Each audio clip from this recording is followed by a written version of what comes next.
Hey, what's going on, guys? Hey, you know, the other night it was so cold, the wife wanted to make some shrimp, sausage, and crab gumbo.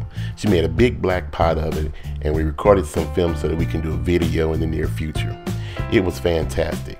Put a little filet on there with the shrimp and crab and stuff, and it was fantastic. But tonight I wanted to do a little something different.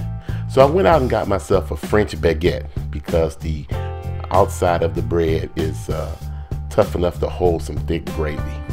Then I cut the bread in half, and then we went on ahead and sliced it, and we cleaned out the inside just like they do back home in Louisiana, taking out all that excess bread to make room for all the goodies that's got to go in between.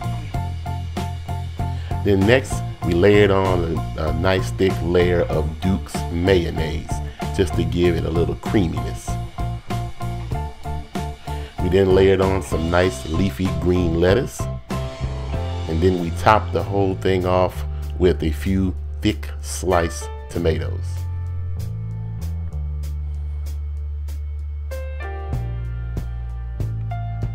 After warming our shrimp and sausage and crab mixture from our gumbo, we piled it on nice and thick.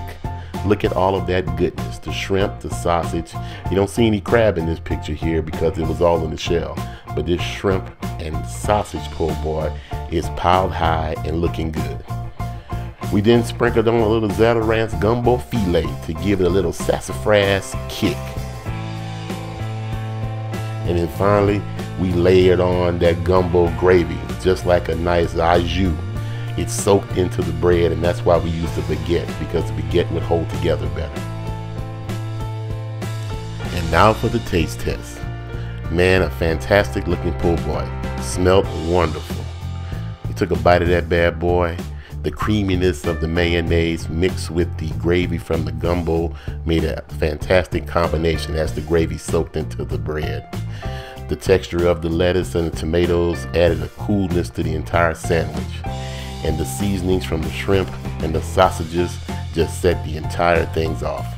Man, it was finger licking good.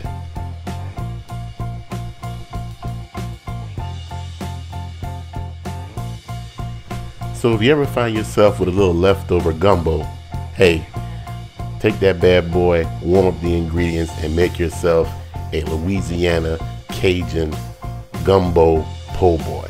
You definitely won't be disappointed. Hey, this has been 3 Minutes with Bad Beats. We'll see you guys around the smoker.